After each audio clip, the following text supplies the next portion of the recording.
Hello, everyone. Thank you for joining early. We are currently doing technical and sound checks, but we will start at 10 a.m.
Oh, looks like my background is mirrored. It looks fine to me.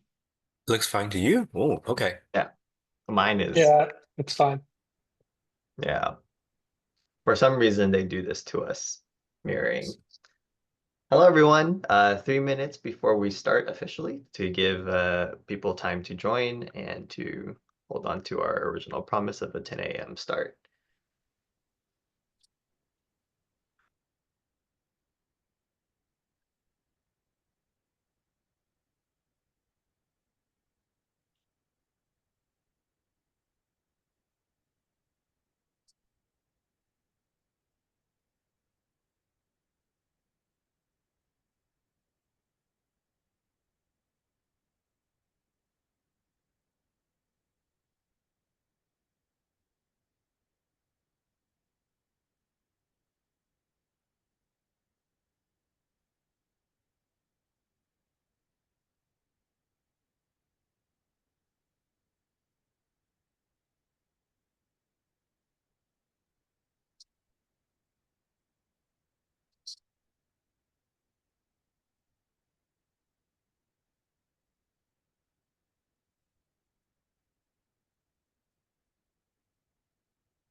Oh, do I have to request the control again or later? I think you should request it now. Okay, requested.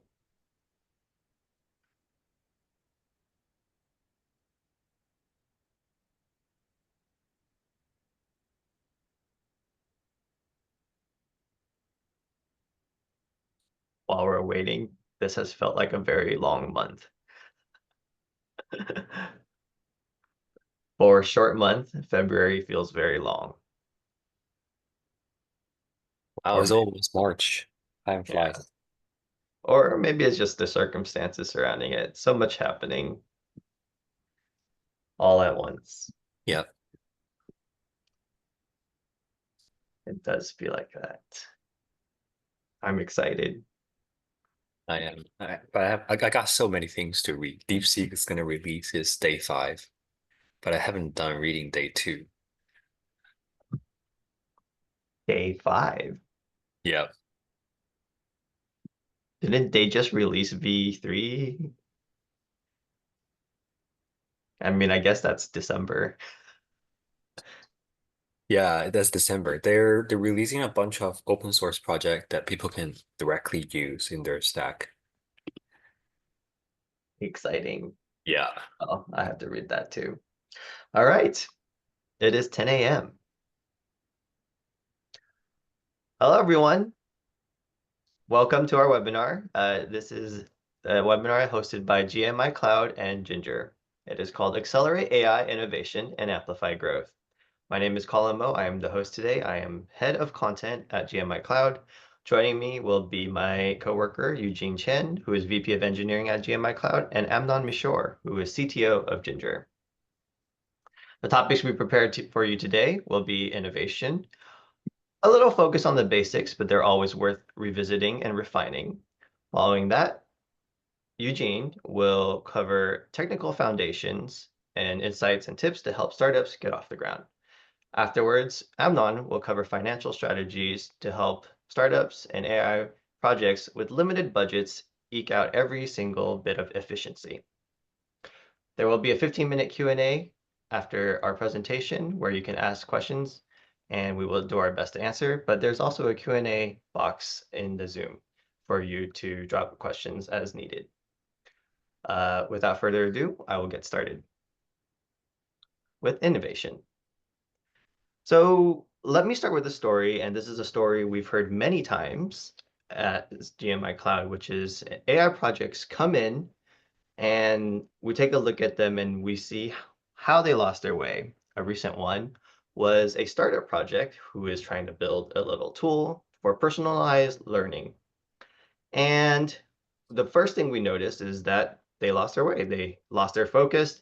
And because they were chasing trendy AI features, such as Web3, blockchain, and other things that we didn't know why they were touching upon, and also touching upon infrastructure problems that they weren't ready for and weren't ready to scale for, and honestly did not have the resources and expertise to deal with.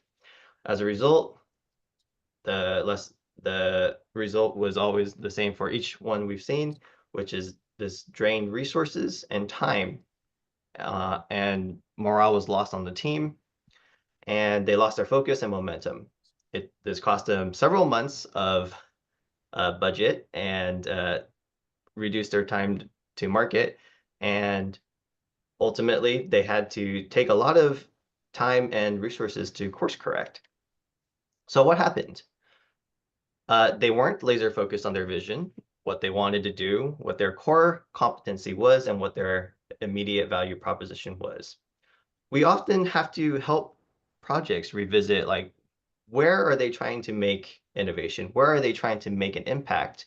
And how are they going to get that to people faster and in a way that allows them to their core audience or their customers to see the value? We do tend to take a look and say, hey, if someone new saw your product right now, how long would it take for them to see, oh, I see what this is for, I know what it's trying to do, and I know why I would want to use it or pay for it. And then next was the infrastructure and costs associated with such a thing. Everyone knows you need infrastructure to run AI projects, but either you're building versus buying, which is a common debate. And oftentimes people get muddled in a mixture of trying to say, okay, well, I'm a developer and I do know that maybe this will cost me more in the long run. So maybe I should buy it now. And then they forget that they don't have the expertise or they need to hire that expertise to manage and constantly run the upkeep and upgrade cycle. We also see hyperscalers with questionable uh, pricing strategies to make you pay for their hours and not outcomes, which causes startups to blow up their budget and see ridiculous AWS bills and often cost them lots of runway. So bringing this back to the audience, if you're a founder, you probably remember your original elevator pitch. It's always worth revisiting it once a quarter. Are you still solving it? Have you moved on from it, or have you become distracted from your original elevator pitch? Oftentimes there's a pivot, but that pivot should still be hyper-focused. Then there's a tangible value. What I asked earlier still is worth revisiting. Is your audience able to see what you're trying to offer or what you're trying to do for them within minutes, or are you struggling to deliver that impact? For example, if ChatGPT took 10 minutes for each response, no one would ever use it, right? Then infrastructure alignment. Are you making the right choices for where you are now and where you will be in the near future? Because you can't plan for something that's far down the line if you won't exist at that point in time. And what I like to ask founders is if you had to double down on one thing today within your organization, what would it be? You should have that answer. You should know what is working. You should know why you want to double down on it and what the ROI is if you did. That's all I have for today. And I would like to pass it on to Eugene, who will cover the technical foundations. Thanks, Colin. Hi, everyone. My name is Eugene, the VP of Engineering of GMI. So in the next session, I'm going to talk about a couple technical issues that we've seen, that we encountered, uh, that we found is very common for AI startups.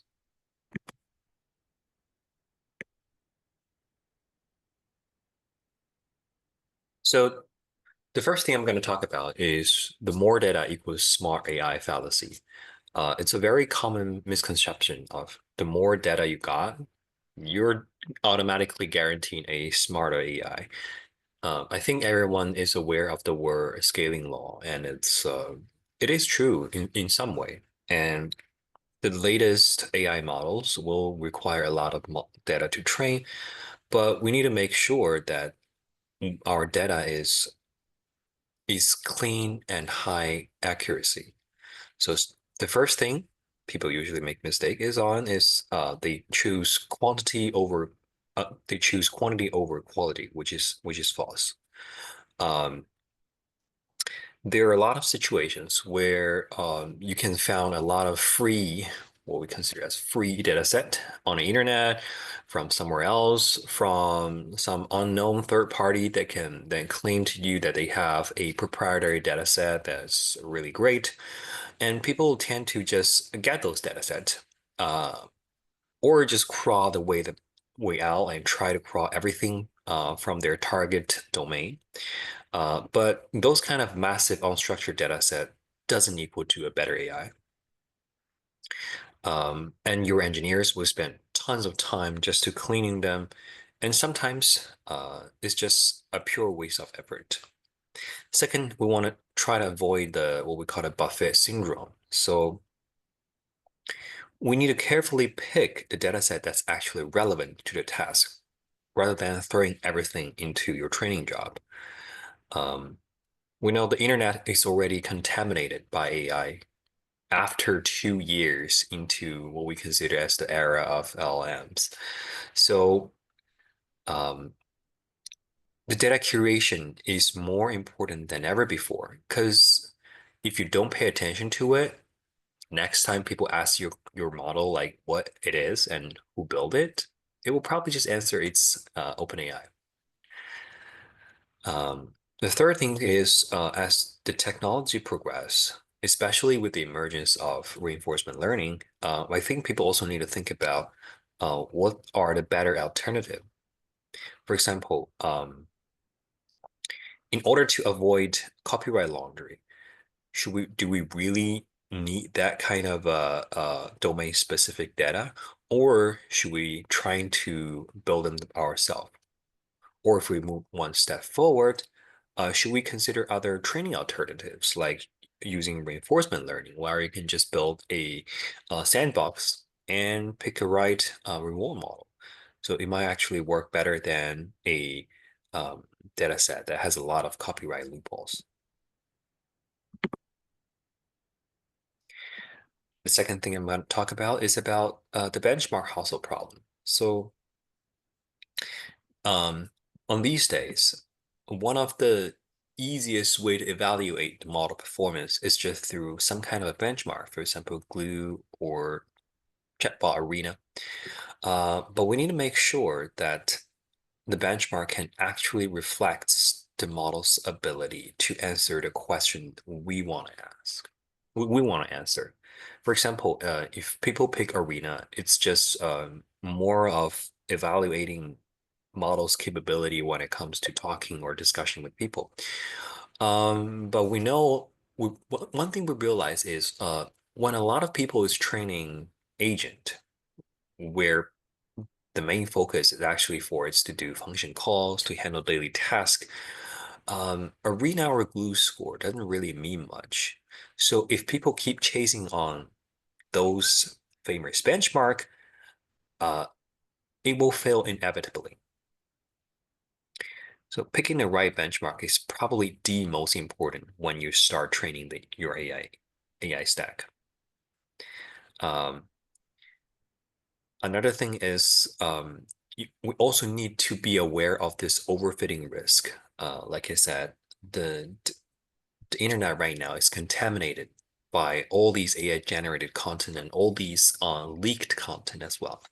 So models that excel in a benchmarks may be brittle in real world application because you never know if you are overfitting some of your eval data set because the data set was leaked somewhere or in some community or mixed up in some of your data set in the training. The Because of the sheer amount of data, it's kind of hard to detect this, I know. And that's why the community kinds to tend to another trend, which is going to a benchmark that's completely closed sourced, that nobody has access to. The third thing is real world focus for sure. So AI should solve practical problems, not just score well on tests. So when we first seen this AI mass AI adoption, we've seen what we consider as vertical models in a lot of domains like legal, healthcare, etc. But one thing we need to keep in mind is, for example, passing BART tests doesn't really mean the AI is already a good boy agent. No, it doesn't. It only means the AI has the knowledge and the trick to answer all these multi-selection questions. That's it. It doesn't mean it can help you to prepare the legal documentation you need. It can help you to review the legal documentation. It means nothing unless you specifically handcraft a benchmark that's suitable for the job you're aiming to. So yeah, score doesn't mean much.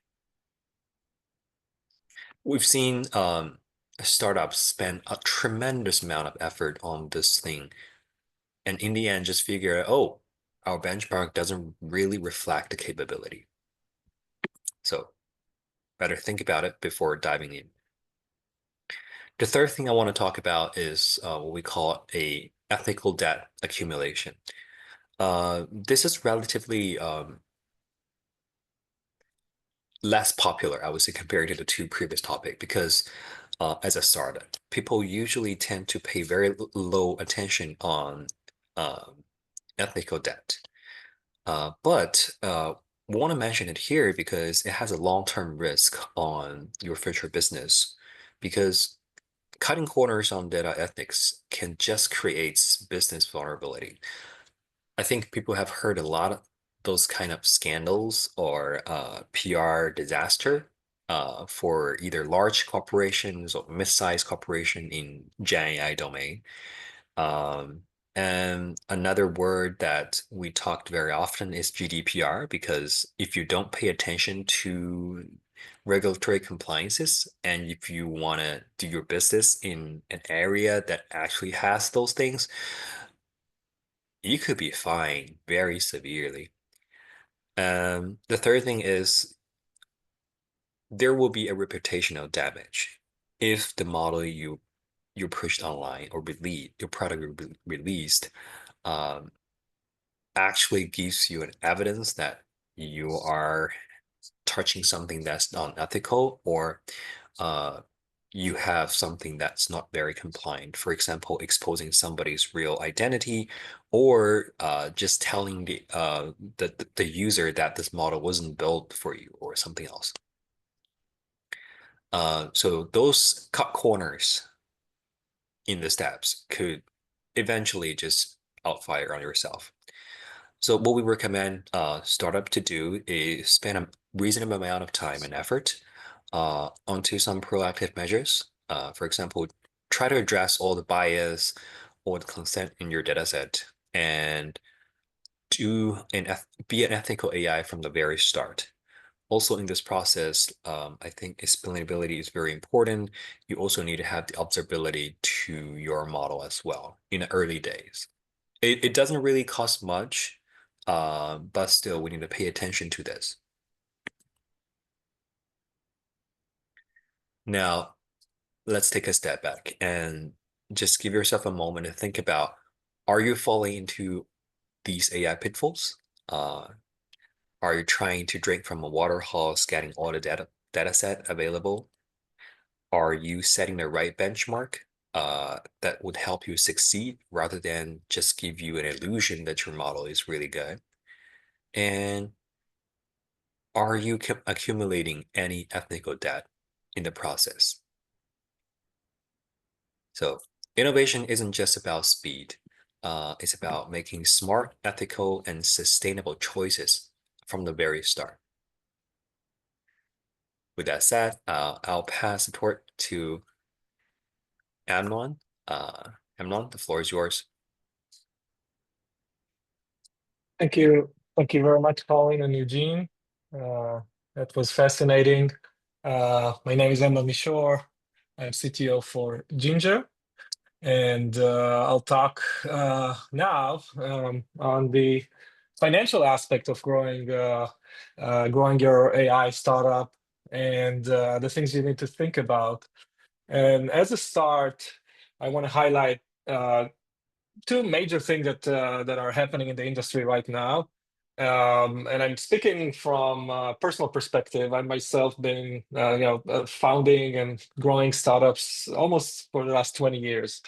So I have a little bit of perspective here. And what's happening with the huge AI revolution right now is the fact that as a CTO now, you probably on average spend 2 to 5x more on infrastructure than you used to spend. That's a huge change in the way you should think about how you grow your startup. It was 10, 15 years ago, 5 years ago, it was extremely easy and cheap to start pretty much anything.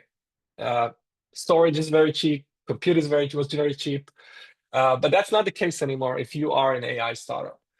And with that, there was something that was always there, but now it's hugely amplified problem, which is CTO and CFO don't really understand each other. So whatever the CTO does and spend money on is a complete black box from the CFO's perspective. And it was not a big deal when they didn't spend too much money.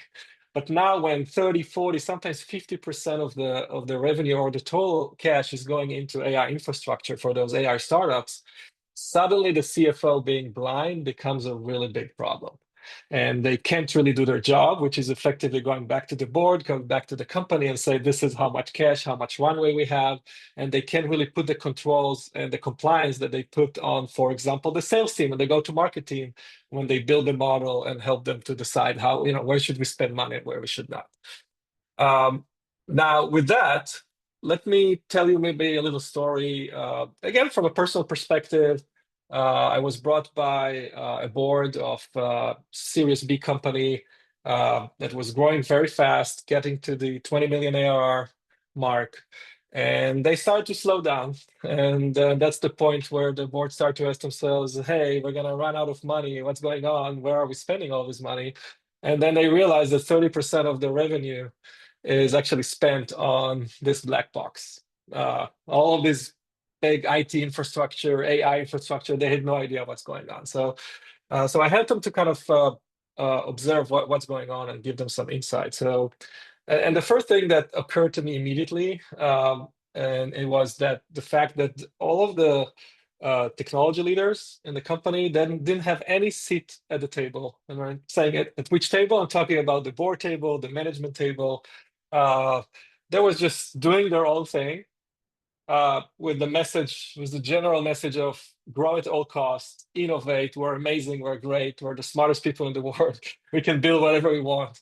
And they were not held accountable at all to the company goals, which obviously is related to, are we making money? How are we saving money and all of that? And that was the starting point. So then I dug a little bit deeper and started to sit with all the technology leaders in the company, which again, nobody ever asked them about why they're spending money and what are they investing.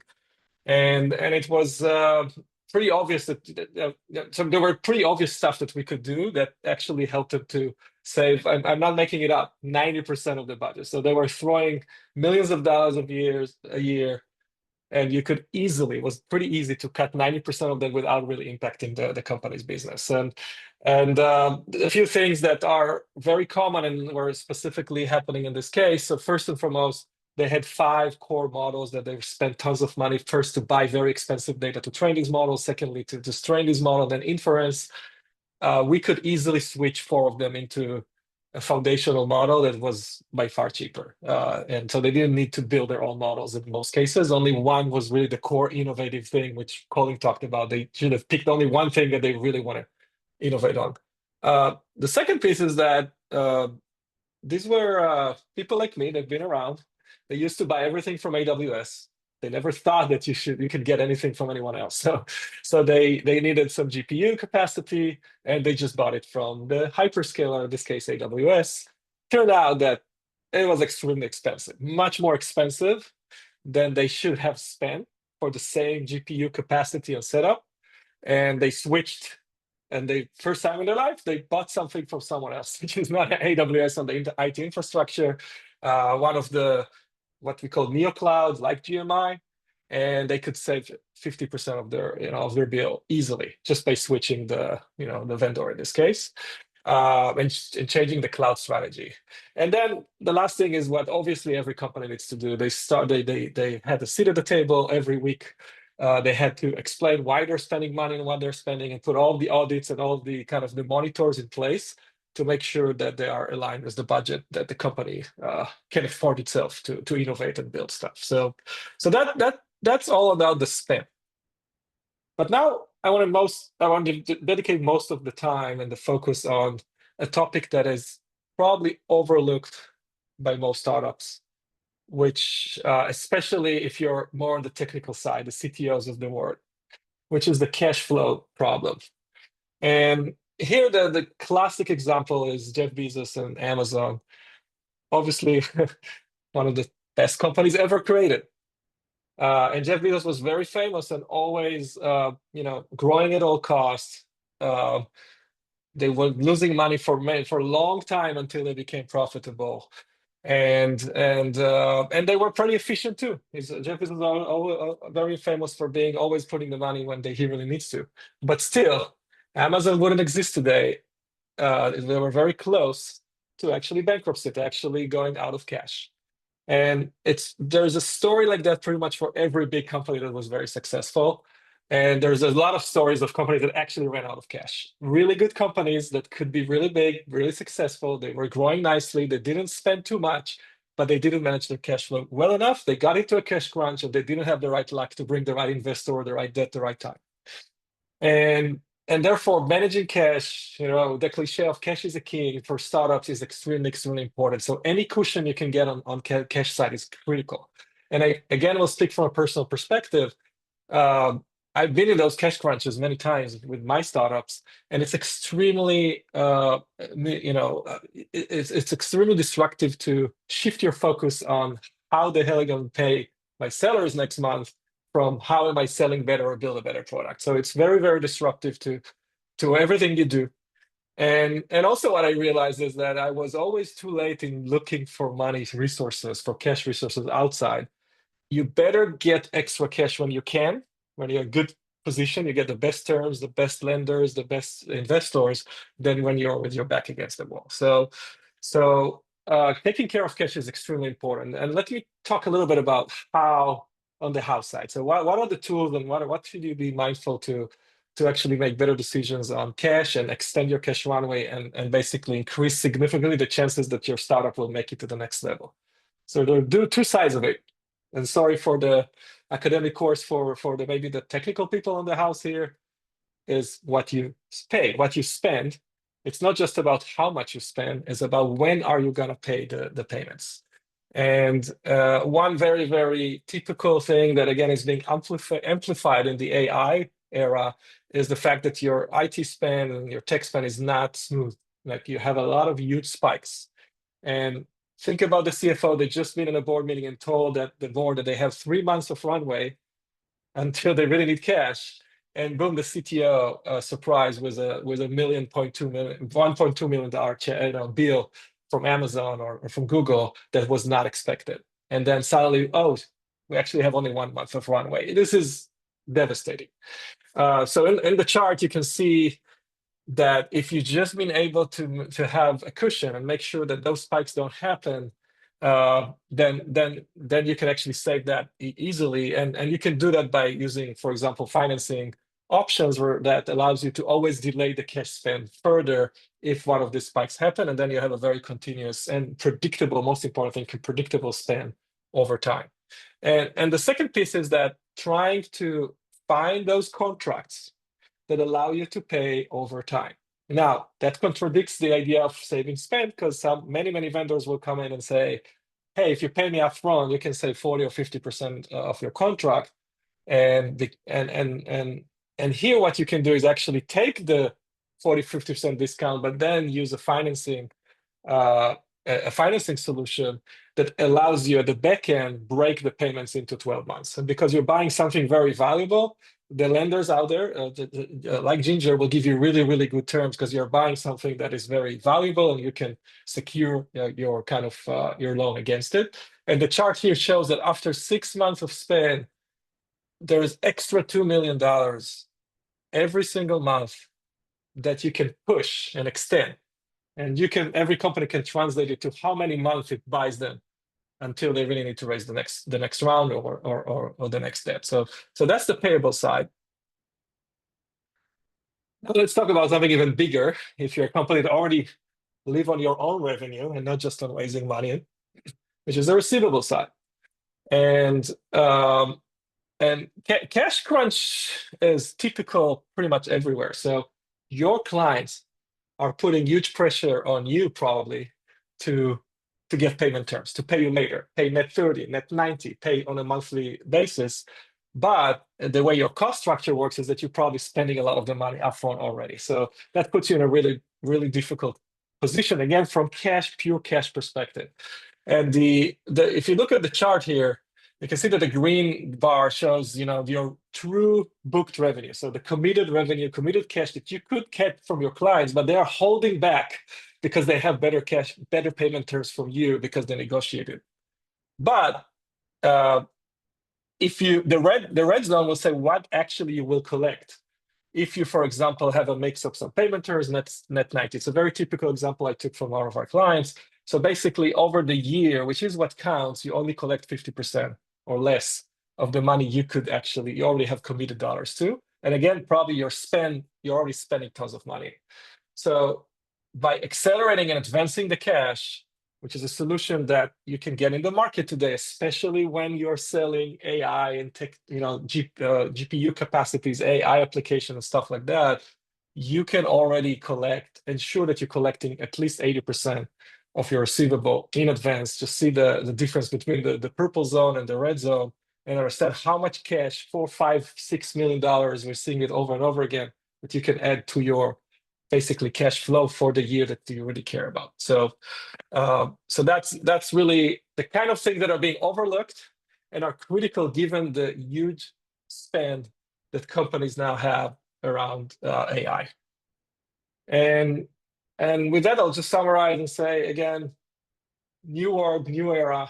CTOs and CFOs can't just do whatever they've been doing for a long time under the assumption that their cost is cheap, therefore they can give very flexible terms to their clients easily, or they can just pay the bill and just go with the one single big hyperscaler, AWS, GCP, Azure, and do what worked for them in the past. You need to rethink your financial strategy, and specifically both on the spend side and even more importantly on the cash flow side. And that's it for me. Thank you.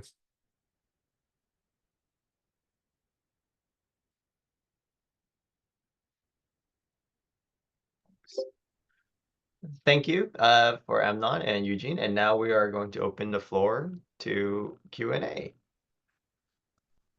If there's any questions, oh, there are 2 questions. Okay, so this first one is, what kind of trends in the AI space should founders be most conscious of in 2025? Amnon and Eugene, do either of you want to take on this? Yeah, I can give my 2 cents regarding the technical aspect. So in my opinion, 2025's AI space, one of the breakthrough might be reinforcement learning when it comes to domain adaptation.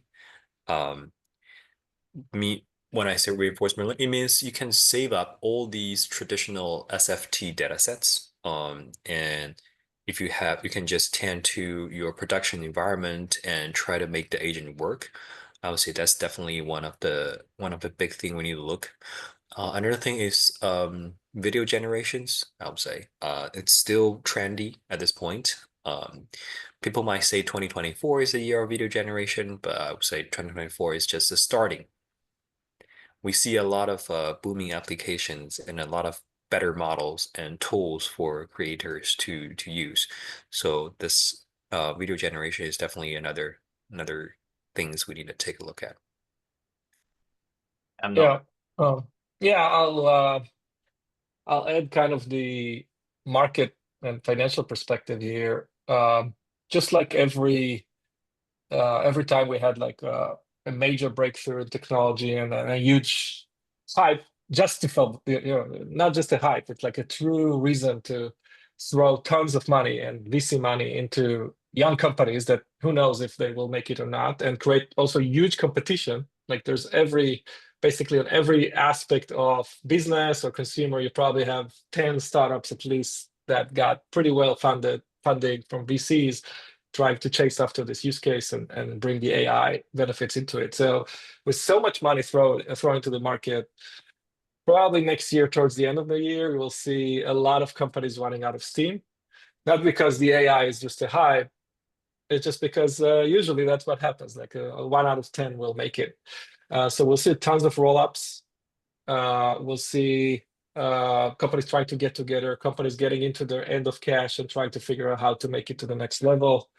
So it will be extremely active late stage, growth stage, private equity market that we will see. And with that, again, a lot of financial activity and lending and debt and all this stuff will come into life. So the honeymoon will be over for many, many companies that just started in the last 1 or 2 years. And it will be interesting to see, and add to that the macro environment, which one thing you can tell, it's probably very volatile right now, very uncertain. So people, we'll see how it influences the financial markets. I have a follow-up for this question for the two of you, which is if you could say for the audience, what's one thing you should be doing to take advantage of this trend, and what's one thing you should be very scared of doing or should be thinking about? Like if you're doing it, it's probably a red flag, and it may have made sense last year, but it doesn't make sense this year. Do you have any Sure. observations like that? I'll I'll let Eugene give him 2 minutes to think about because I'm gonna repeat what I pretty much said consistently. I'll say it not just as an observer, not just as someone like as Ginger who works with companies that starting to think about their cash flow and run into those challenges, but also as a founder myself who's done these mistakes. But it's extremely easy to become over optimistic and not do the right thing because of the hype. And sometimes your own investors or sometimes even are not disciplined enough and they feel it's a huge race and they just encourage you to spend too much or they just say money is not a problem. And it's never true. It's never true. It's the oxygen of every startup is your cash, is your money. And what's true today is not true in 6 months. There's a macro uncertainty. There's a huge competition out there. Even the technologies, and I'm sure Eugene will highlight, changes immensely every month. It's both the cost structure of things and the infrastructure and what you can do, and every time you get surprised by another thing.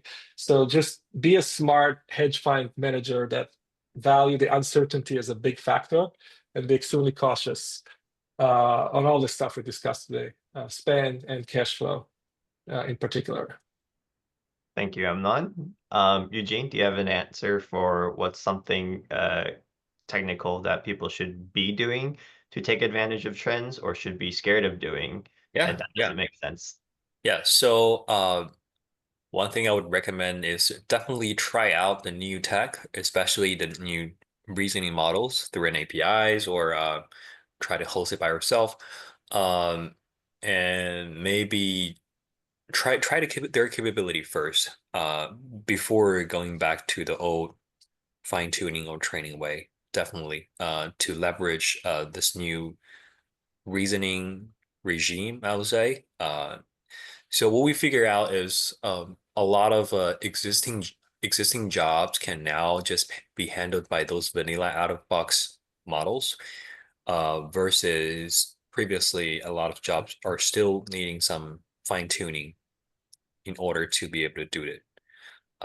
So yeah, definitely look more into this reasoning models. Try APIs, try prompt engineering before you ever start doing training. Okay, thank you. So that question has been answered. The next question is probably for Amnon, which is you highlighted how some AI startups overspend on infrastructure without a clear ROI model. What are some early warning signs that a company is heading towards unsustainable tech spend, and how can finance leaders intervene before it's too late? The number one early warning is that there's no uh, real that the tech leaders are not held accountable financially. It's Yeah. because every company has its own ROI kind of model, and innovation is always hard to put in the ROI box. I completely understand that, but it still can be.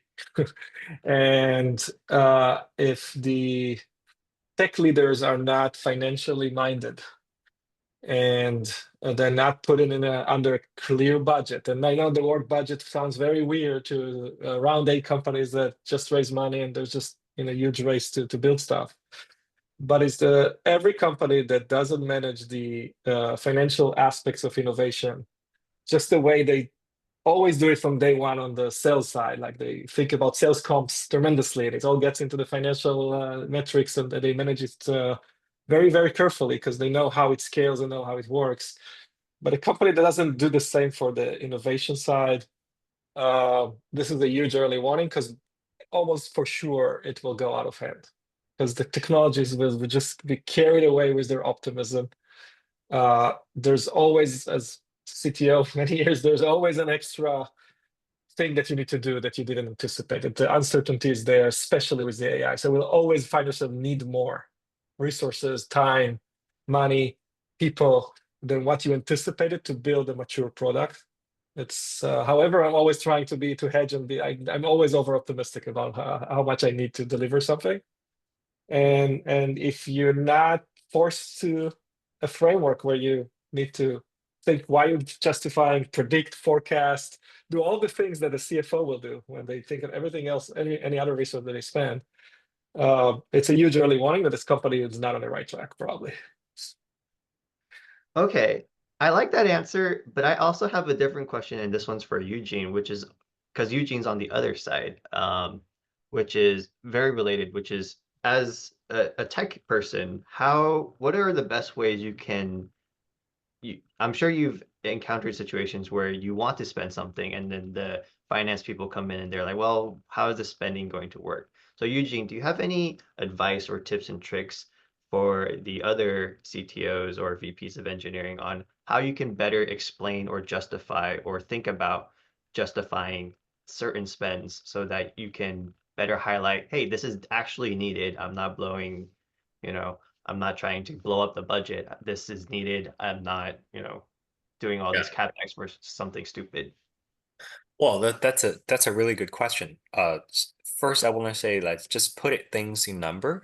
Um, for example, how much the span is roughly is, and what is the expected outcome from maybe from different aspects. Like, what is the expected revenue growth if we have this kind of capex? For example, if we train a model, what is the expected improvement, and then what is the expected revenue growth?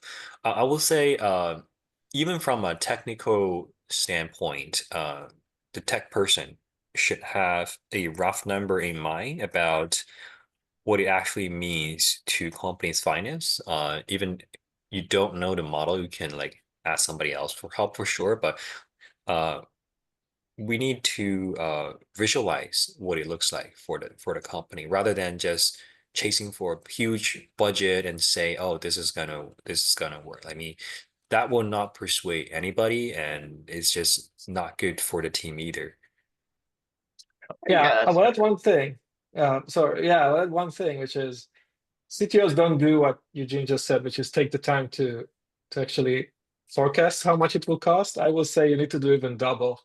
You need to do the same for at least 2 scenarios or 3 scenarios, because there's always more than one way to do stuff. And I knew I was lazy. I needed a vendor. I just took the vendor and say, okay, AWS, I know that's what it's cost. Fine. I tell the CFO I think it's 3K a month, and I need this. But if they ask, okay, do you have an alternative?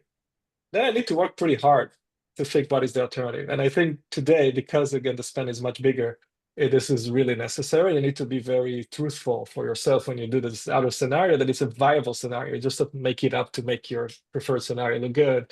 There's always, as we all know, people that build solutions to stuff, at least two ways to accomplish things that are very different, probably. Yeah, I do something like that too, where I go, if I have no budget, if I have what I expected as a budget, and if I have unlimited budget.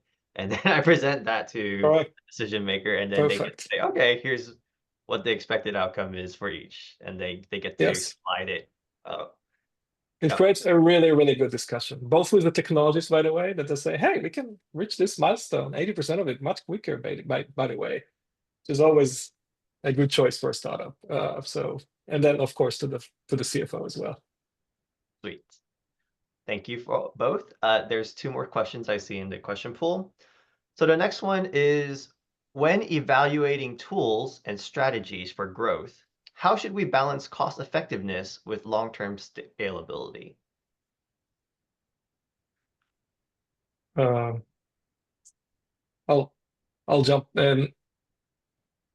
My experience told me uh, solve the problems that are tangible and are short and midterm now as a startup, because then you buy your ticket for the longer term and then you solve the bigger problem. So I fell for this too many times where I built things that were probably correct and like more scalable and more, something that will take advantage of next year or 2 years down the road if we build it right.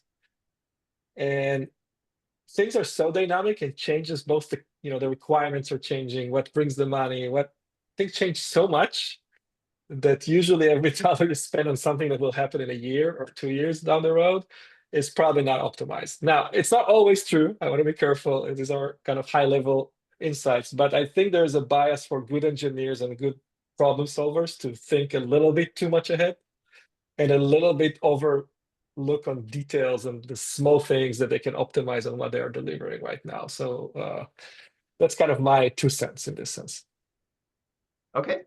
Eugene, do you have anything to add? Yeah, I strongly agree.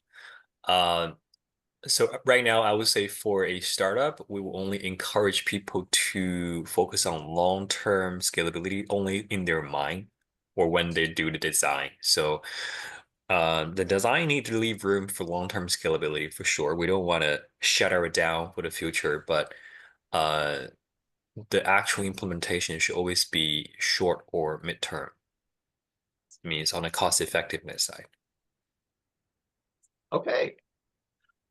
Thank you for the question answers and for the question as well. And then this is probably our last one.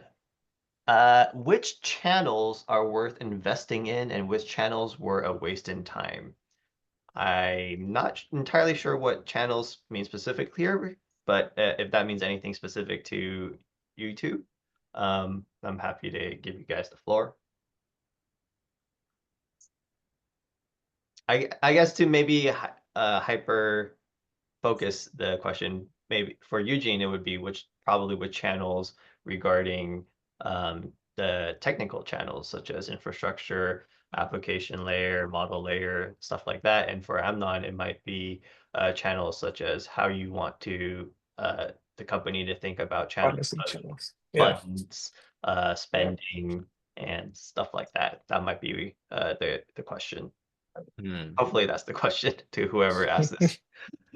Yeah, okay. From a technical standpoint, I would say it really depends on what's the nature of the company and what's the nature of the business. Like if you're a consumer-facing startup, then you probably want to focus more on actual AI applications rather than the infrastructure and let somebody else to take care of it.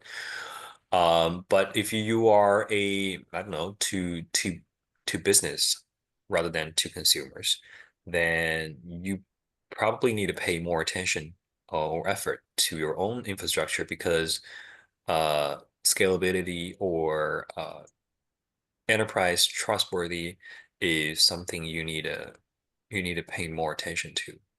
So it really depends on the situation you are in, I would say. Um, yeah. Yeah, yeah, and I'll take the question where I want to take it to. So, if you talk about funding and financing channels, in the early stage startup plan, you first raise. Some of them are complete bootstrap and they don't raise any money. But let's say that you do need to raise money, then you raise from obviously equity, VC rounds, and all that. But then slowly you get to the point where you ask yourself, what's next? Should I raise debt, which is not dilutive? I'm not going to give any percentage in ownership from my company, but it may be a little costly because I need to pay it back with interest. Or should I get additional equity round, which means I bring uh, more, I dilute myself, I reduce my ownership percentage, and I bring more stakeholders to the table that are usually very active. And sometimes they help, sometimes they create more complication. And then when you talk about debt, traditionally it was just venture debt. Like it was a specific way of taking a few millions of dollars from Silicon Valley Bank and some others, which many founders found to be very cumbersome and they didn't like this path. It's taking a lot of the focus and taking some of the independence of the managing your strategy as a company. And yeah, and I think today there's more alternative debt options out there that founders, CTOs, CFOs should consider from earlier stages. And it's not the same venture debt that they used to, maybe they got to know or heard from their investors. And again, because they need to spend much more infrastructure, it's like the good old hardware startups that before you can sell anything, you need to spend so much. Probably there is a new rise of the debt side of the house over just taking more and more financing around it from your investors. All right. Thank you for that insight. I appreciate it.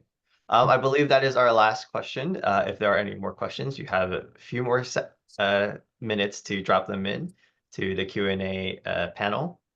As for the raffle, we will be doing it offline to protect personal privacy. We don't want to announce that live. But the winner of the raffle will be emailed tomorrow morning. And if you are a startup, GMI Cloud is happy to buy out your GPU credits from AWS or GCP. Please reach out to us after the webinar to find out how. And of course, our wonderful folks from Ginger would love to talk to you about finance. I think that is all we have because I don't see any question in the Q&A channel. So thank you everyone for attending our webinar.